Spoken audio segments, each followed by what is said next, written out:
Okay, so here I am filming video number two. So the last video was for yesterday. This one is for today. And I figured that since I did a movie review and I'm updating the progress of my quest to watch all 100 films on the AFI Top 100 list for the year, I will also do the same thing with my quest to read at least one book a month for the year of 2014.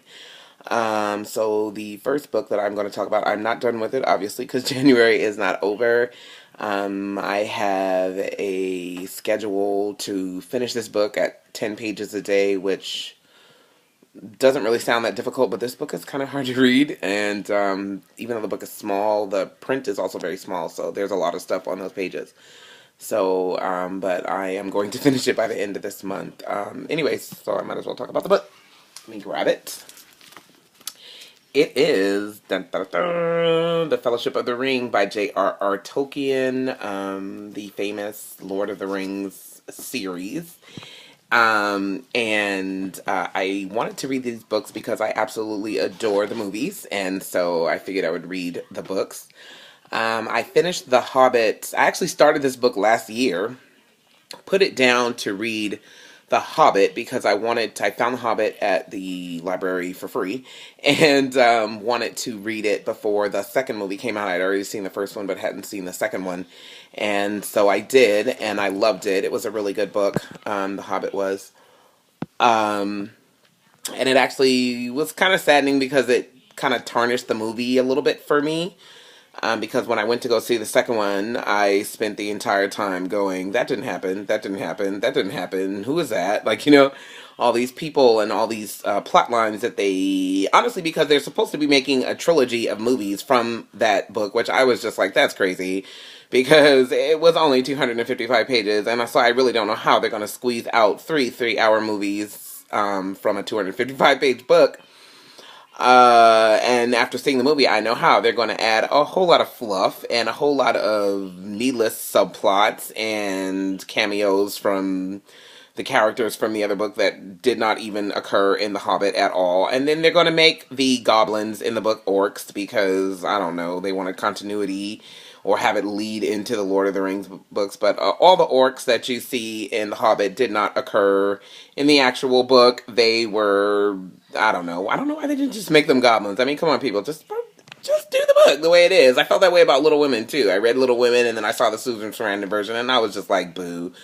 Because I was just like, this is not the book. Like, seriously, people, it's really not that hard. So if you guys need to see how to do book adaptations, please watch the BBC version of Pride and Prejudice. And that should be your guideline because it's perfect.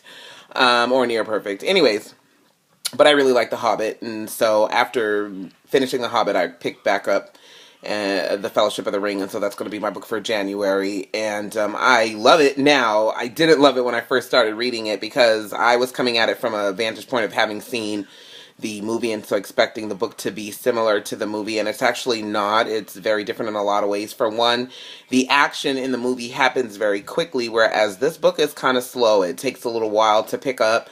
I mean, seriously, it took them 150 pages just to get out of the Shire. Like, I was like, seriously, people, get out of the Shire already.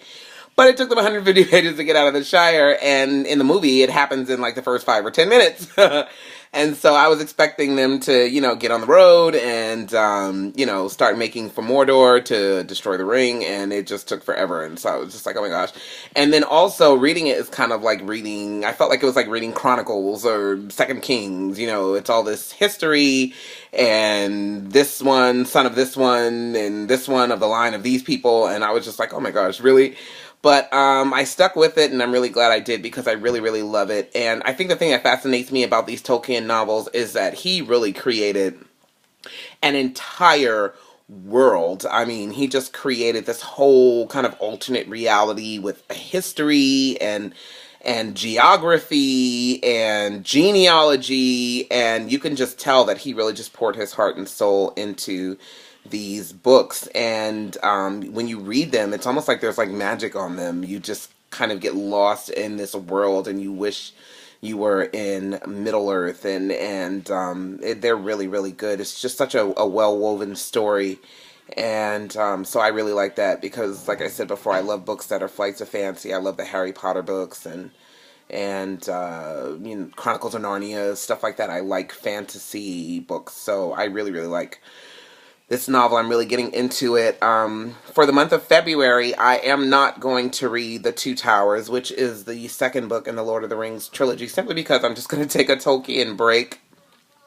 And because February is a short month and I have decided on Animal Farm, which is a really, really little book, and so that way I have plenty of time to read it. And I was supposed to read it in high school, but I was a total slacker in high school and never did any work and didn't read it, and so now I'm going to read it for the month of February. Plus, I kind of like to read the books that I read in high school as an adult because, my mind is different and I've seen more of the world, and so they may impact me differently. And one of the caveats for me reading a book a month for the years that I can't reread any book that I've already read. So I'm a person who, if I really like a book, I will read it over and over and over again. I have read The Good Earth 3 times, To Kill a Mockingbird 7 times, The Joy Luck Club twice, The Age of Innocence twice, Like Water for Chocolate like 4 times. So I will read a book over and over and over again if I really, really like it. And so one of my caveats is that I cannot reread a book that I've already read. So, Animal Farm is for the month of February, but I really like The Fellowship of the Ring. It's a great book. If you can just kind of plug through the slowness, you'll really, really like it if you're into that kind of thing. And so I'm really glad that I decided to pick it up and read it. And so pick it up.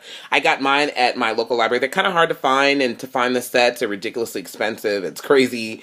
But I found mine actually at the library for 25 cents. It was like a fluke, and I found it for 25 cents. I was super excited about it. But as you can see, it's a little worse for the wear. I have tape on it. I think this copy's from like 1965 or something like that. This copyright date on it. I mean, look, it is just toe up from the flow up. So, I am definitely going to have to pick up a more, suitable copy, one that will go through the years, because I'm pretty sure that's a book that I'm probably going to want to read again, and I really want my children to read the book. I buy lots and lots of classic novels and things like that because I want my children to grow up reading those kinds of books, and so I will just go and just randomly buy a bunch of classic novels because once Demetrius gets really, really good at reading, I want him, and also my other kids, to read these books, and I'd love for us to read them and then talk about them, so I'm kind of a book nerd. Anyways, there is my video. I've made 2. I'm going to the movies later on, and that is the end of my weekend. It was pleasant, and I hope you guys had a pleasant weekend, and I will talk to you soon. Deuces. Peace.